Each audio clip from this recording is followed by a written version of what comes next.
morning to all of you.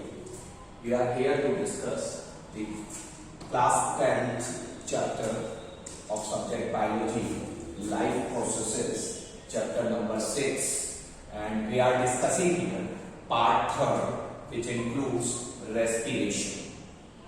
Now, respiration. What do you mean by respiration? Respiration means the actual meaning of respiration. The difference. Always understand the difference between breathing and respiration. Many students has a confusion that breathing and respiration are the same thing. Means respiration को बहुत सारे बच्चे ये सोचते हैं कि taking air inside is called as respiration. नहीं, ये गलत है. Breathing होती है. Taking air inside in the lungs is called as breathing.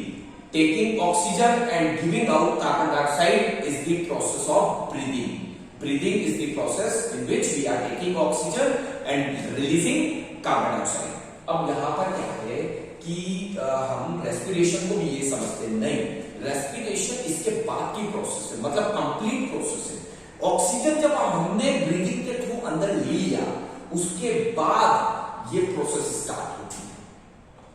That process is called as respiration. वो क्या प्रोसेस है वो मैं आपको यहाँ पर एक्सप्लेन करने जा रहा हूँ. मगर उससे पहले मैं आपको रेस्पिरेशन के बारे में सिंपल डेफिनेशन कि लंग्स से जो ऑक्सीजन आपकी बॉडी में ब्लड के थ्रू सप्लाई होता है और आपके सेल्स तक पहुंचता है, और वो सेल्स के अंदर आपके सेल्स के अंदर वो आपको आपका फूड का ऑक्सीडेशन करता है, और उस ऑक्सीडेशन ऑफ फूड की वजह से हमें एनर्जी मिलती है. This is called as actual respiration. अब ये दो तरीके के होते हैं. आपने जो खाना खाया ग्लूकोज, उससे क्या मिला? ग्लूकोज. उस ग्लूकोज को हमने कन्वर्ट किया इनटू पाइरुवेट. हमने ब्रेक डाउन किया इसको पाइरुवेट में. कहां पर? हमारी बॉडी के साइटोप्लाज्म में. और साइटोप्लाज्म में जब पाइरुवेट बना तो पाइरुवेट का ब्रेकडाउन 3 तरीके से हो सकता है. जैसे यीस्ट सेल्स होते हैं ना, ये yeast cells absence of oxygen में भी ब्रेक डाउन कर देते हैं ग्लूकोज का, और ये बना लेते हैं ethanol, carbon dioxide and energy. मतलब यहाँ पर एनर्जी कम प्रोड्यूस होती है क्योंकि इथेनॉल और कार्बन डाइऑक्साइड बन जाता है. मगर अगर ऑक्सीजन की कमी होगी तो उस कंडीशन में बनेगा आपका लैक्टिक एसिड एंड एनर्जी. और यहाँ पर ये वाली कंडीशन हमें मसल क्रैम्प में देखी जाती है. हमारे जब ज्यादा काम कर लेते हैं हम तो हमारे क्रैम्पिंग हो जाती है, और उसको बोलते हैं मसल क्रैम्प. और मसल क्रैम्प के दौरान ये लैक्टिक एसिड बनता है क्योंकि हमें ऑक्सीजन की कमी हो जाती है, और ये भी एनर्जी जो प्रोड्यूस करता है वो बहुत कम होती है. मगर जो हमारे नॉर्मल कंडीशन में हम जो रेस्पिरेशन करते हैं, ऑक्सीजन जो हमारे सेल्स में पहुंचता है वो माइटोकॉन्ड्रिया के अंदर जाता है सेल के, और माइटोकॉन्ड्रिया में जाकर वो कार्बन डाइऑक्साइड और वाटर के अंदर ब्रेक डाउन कर देता है टू दी पाइरुवेट, और फिर ये पाइरुवेट को ब्रेक डाउन करके एटीपी की फॉर्म में हमें एनर्जी प्रोवाइड करता है. अब यहाँ पर एटीपी की फॉर्म में हमारी एनर्जी प्रोड्यूस हुई है, तो ये एटीपी की फॉर्म में एनर्जी हम यूज करते हैं for our different types of processes. अब ये जो काम हुआ ये कहां पर हुआ? ये हमारी बॉडी के अंदर, सेल के अंदर, माइटोकॉन्ड्रिया के अंदर हुआ. और एटीपी की फॉर्म में एडिनोसाइन ट्राइफॉस्फेट, एटीपी की फुल फॉर्म होती है एडिनोसाइन ट्राइफॉस्फेट. एटीपी की फॉर्म में ये एनर्जी हमें मिलती है. अब यहां तो ये तो हुई सेल की बात, मगर वो सेल तक हमारा ऑक्सीजन पहुंचा कैसे? तो हमारे ह्यूमन बींग्स के अंदर पूरा एक रेस्पिरेटरी सिस्टम होता है. हमारी नोज होती है. नोज के अंदर यहां पर नेजल कैविटी, नेजल पैसेज होता है.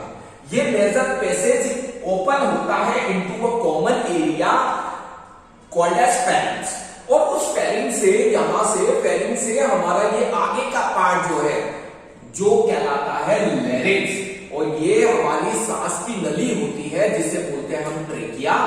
तो ये ह्यूमन रेस्पिरेटरी सिस्टम के पार्ट्स हम पढ़ रहे हैं ह्यूमन बींग्स के अंदर. तो पहले नोज, फिर नेजल पैसेज, नेजल कैविटी, और एयर जो हम सांस लेंगे, ऑक्सीजन लेंगे, एयर लेंगे, तो वो एयर यहां से एंटर करेगी नेजल पैसेज से होती हुई फेरिंग्स तक. मगर यहां पर मैं बता दूं, हमारे नेजल पैसेज के अंदर कुछ लिक्विड ग्लैंड्स होते हैं, कुछ ग्लैंड्स होते हैं. ये ग्लैंड एक लिक्विड रिलीज करते हैं, और इस लिक्विड का काम ये होता है कि जो एयर हम लेते हैं उसके अंदर कोई 10 पार्टिकल्स होते हैं उनको कैप्चर कर लेते हैं, और एक और चीज होती है हमारे नेजल पैसेज में जिन्हें बोलते हैं हेयर्स। ये हेयर्स भी हमारे एयर को फिल्टर करने का काम करती है। फिल्टर करने के बाद जब एयर अंदर जाती है तो वो फेरिंग्स तक पहुंचती है और फेरिंग्स से वो जाती है लैरिंग्स के अंदर। लैरिंग्स के अंदर यहां पर जब ये जो सांस की नली है यहां पर एक फ्लैप लाइक स्ट्रक्चर होता है। ये फ्लैप लाइक स्ट्रक्चर आपका जो खाना आता है उस खाने को हमारी सांस की नली में जाने से रोकता है। और इसी जगह पर एक पार्ट होता है जिसे बोलते हैं लैरिंग्स, और लैरिंग्स को के ऊपर वाले पार्ट को बोलते हैं आपके वॉइस बॉक्स, जहां पर मसल्स होती हैं और उन मसल्स में वाइब्रेशन होता है। वो वाइब्रेशन हमारे साउंड को प्रोड्यूस करता है। तो हमारे यहाँ पर लैरिंग्स वाली जगह पर लैरिंग्स एक तरीके से वॉइस बॉक्स का काम करता है। यहाँ पर वॉइस बॉक्स प्रेजेंट होता है हमारे लैरिंग्स पर। ये लैरिंग्स के बाद चलती है एक ट्यूब चलती है और ये ट्यूब होती है एक्चुअली में रिंग्स ऑफ कार्टिलेज। ये होती है रिंग्स ऑफ कार्टिलेज। यहाँ पर रिंग्स होती है और इनको बोलते हैं रिंग्स ऑफ कार्टिलेज। और इन रिंग्स ऑफ कार्टिलेज का काम होता है कॉन्ट्रैक्शन एंड रिलैक्सेशन। जब एयर अंदर जाती है तो इसमें कॉन्ट्रैक्ट और रिलैक्सेशन होता है, जिसकी वजह से ट्रेकिया, ये पार्ट कहलाता है ट्रेकिया। ट्रेकिया से एयर एंटर करती है, फिर ट्रेकिया डिवाइड हो जाता है हमारे यहाँ पर चेस्ट रीजन पे आकर दो पार्ट के अंदर, जिसको बोलते हैं ब्रोंकाई।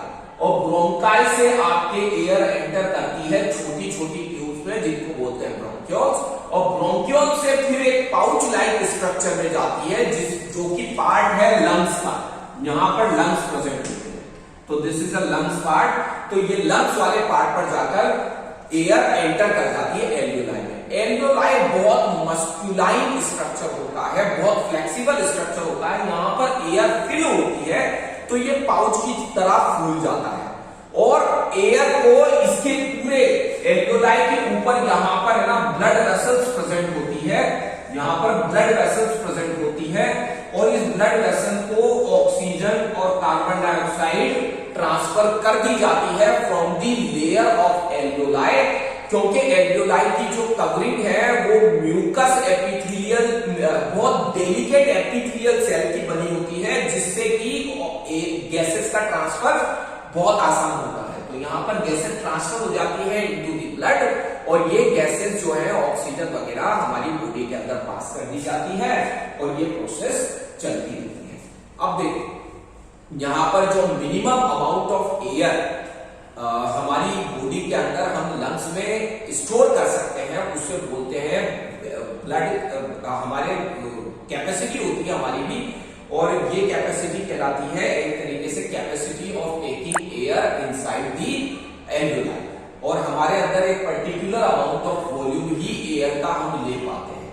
अब आपने सुना होगा कि सिगरेट पीने वाले और जिनके डिजीज हो जाता है लंग्स के अंदर, इन्फेक्शन हो जाता है लंग्स के अंदर या कोई दिक्कत हो जाती है तो उनको सांस लेने में दिक्कत होती है। वो इसलिए होती है क्योंकि ये जो लंग्स है इनका जो एल्वियोलाई है, इन एल्वियोलाई की बहुत डेलिकेट मेम्ब्रेन होती है। अगर आपने कोई गलत एक्टिविटी की जैसे सिगरेट पी तो वो सिगरेट का धुआं जो है वो इसकी लेयर को ब्रेक डाउन कर देता है, इसमें छेद कर देता है, इसमें पोर कर देता है और उस पोर की वजह से यहाँ पर एयर पूरी तरीके से फिल नहीं कर पाती है और this causes a disease in the respiratory system. अब यहाँ पर ये ह्यूमन रेस्पिरेटरी सिस्टम है ना। अब इसके अंदर क्या होता है, कार्बन डाइऑक्साइड तो वापस निकाल दी जाती है और ऑक्सीजन ले ली जाती है हमारी बॉडी के अंदर। This is complete respiratory system of our body. मगर प्लांट्स के अंदर रेस्पिरेटरी सिस्टम कैसे होता है? आपका प्लांट्स का रेस्पिरेटरी सिस्टम बड़ा इजी है। प्लांट्स के अंदर स्टोमेटा प्रेजेंट होते हैं। ये स्टोमेटा के थ्रू एयर एंटर करती है अंदर और एयर जो है वो लीफ और स्टेम के जो स्टोमेटा होते हैं उसके अंदर एंटर करती है और डायरेक्ट ट्रांसफर होता है between the plants through stomata between surrounding and plant. तो ये प्लांट्स के अंदर बड़ा सिंपल सा रेस्पिरेटरी सिस्टम है। हाँ, प्लांट के अंदर भी प्रोसेस इसी तरीके से होती है कि ऑक्सीजन जो है वो माइटोकॉन्ड्रिया तक पहुंचता है सेल के और वहां पर एटीपी की फॉर्म में एनर्जी को प्रोड्यूस करता है।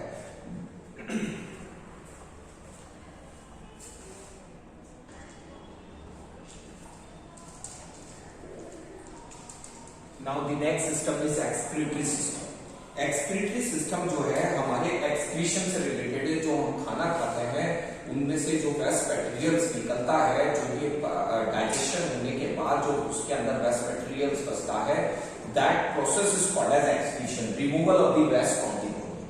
अब दो तरीके के वेस्ट है, एक है सॉलिड वेस्ट और एक है लिक्विड वेस्ट। इन दो तरीके के वेस्टेज को रिमूव किया जाता है हमारी बॉडी के द्वारा। तो हमारी बॉडी में एक्सक्रीटरी सिस्टम का वर्क करता है। सबसे important part kidney, pair of kidney हमारी बॉडी के अंदर, ह्यूमन बींग्स के अंदर एक पेयर किडनी का होता है। इस किडनी से यूरिटर्स ट्यूब निकलती है और ये यूरिटर ट्यूब एंटर करती है इनटू ए यूरिनरी ब्लैडर। किडनीज हमारी बॉडी के ब्लड के जो आर्टरीज वगैरह से जो ब्लड आता है, उस ब्लड को फिल्टर आउट करती है। Kidneys are the organs which are responsible for the ultra filtration of the blood. ये अल्ट्रा फिल्ट्रेशन करती है ब्लड का, और ब्लड में से जो भी चीजें हैं काम की, उनको फिल्टर आउट कर देती हैं और वापस ब्लड को दे देती है, और जो बेकार की चीजें हैं उनको निकाल देती है थ्रू यूरिन। तो यहां ब्लड की सफाई हो गई। हमारे किडनी ऑर्गन्स हैं जिन्होंने उनकी सफाई कर दी और यूरिटर में दे दिया वेस्ट लिक्विड। ये वेस्ट लिक्विड यूरिटर से यूरिनरी ब्लैडर में आ जाता है, जिसे हम बोलते हैं यूरिन, और ये यूरिन फिर हमारे बॉडी से यूरिथ्रा के थ्रू रिमूव हो जाता है। It will be remove through urethra.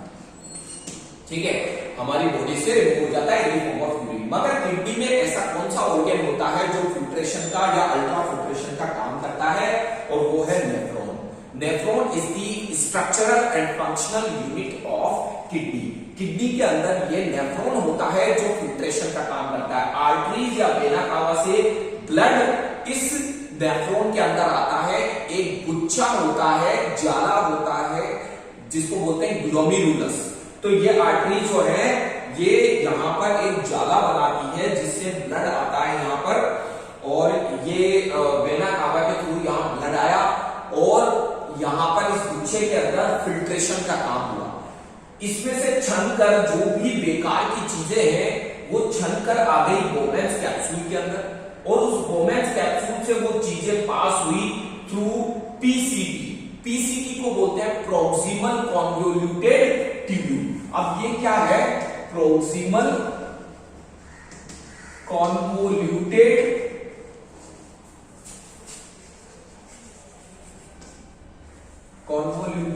Tubule. अब इस प्रॉक्सिमल कॉन्वोल्यूटेड ट्यूब्यूल का क्या काम है? इसमें से जो भी वेस्टेज निकल रहा है, उसमें से जो भी काम की चीजें हैं उसको वापस से रीअब्सॉर्ब कर लेता है ये इन दी ब्लड, और ब्लड को दे देता है। और फिर जो वेस्टेज बचता है वो लिक्विड और जो भी आयंस है, सोडियम आयन, दूसरे क्लोरीन आयन, और जो दूसरे एलिमेंट के आयंस हैं, और जो फूड पार्टिकल्स हैं, वो सारे जो भी काम की चीजें हैं उनमें से वाटर और कुछ काम के आयन जो है वो पीसीटी एब्सॉर्ब कर लेता है। फिर ये लिक्विड जो है वो पास होता है थ्रू हेल्लेस लूप, और हेल्लेस लूप से पास होता है डीसीटी से। डीसीटी को बोलते हैं डिस्टल कॉन्वोल्यूटेड ट्यूब्यूल। क्या बोलते हैं? Distal convoluted tubule.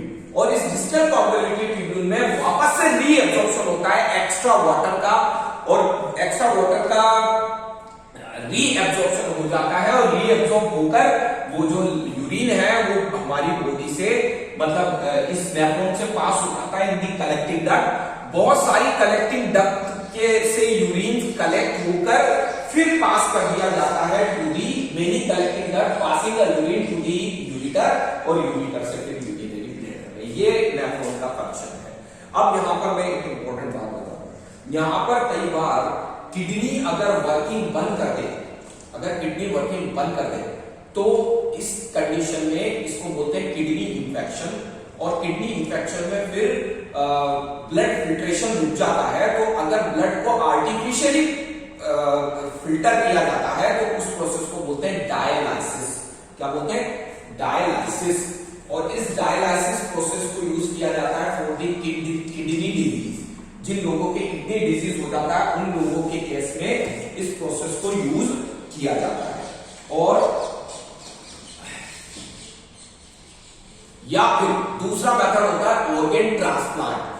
Organ transplant किया जाता है। जैसे किडनी खराब हो गई तो दूसरे किसी और रिलेटिव की किडनी, एक किडनी डोनेट कर ली जाती है, ट्रांसप्लांट कर दी जाती है थ्रू ऑपरेशन, और यहां लगा दी जाती है ताकि वो किडनी डिजीज का उस पेशेंट को फिल्ट्रेशन ऑफ ब्लड हो सके। या फिर एक तरीका और है, आर्टिफिशियल मशीन है जिसको बोलते हैं हीमोडायलिसिस, और उस आर्टिफिशियल मशीन को बोलते हैं डायलिसिस मशीन, जिसके अंदर बॉडी को कनेक्ट किया जाता है, सारा ब्लड बॉडी का निकाला जाता है और फिर फिल्टर करके वापस डाला जाता है। This is called as haemodialysis. अब ये तो हुआ ही वाला। प्लांट्स के अंदर एक्सक्रीशन कैसे होता है? प्लांट्स डायरेक्टली एक्सक्रीट करते हैं थ्रू स्टोमेटा। जो भी वाटर या जो भी वेस्ट मटेरियल, कार्बन डाइऑक्साइड जो भी रिलीज करनी होगी डायरेक्ट स्टोमेटा के through, stomata which are present in leaf and stem, उसके थ्रू ये डायरेक्टली रिलीज कर देंगे। This is all about for the excretory system and life process is completed. Thank you.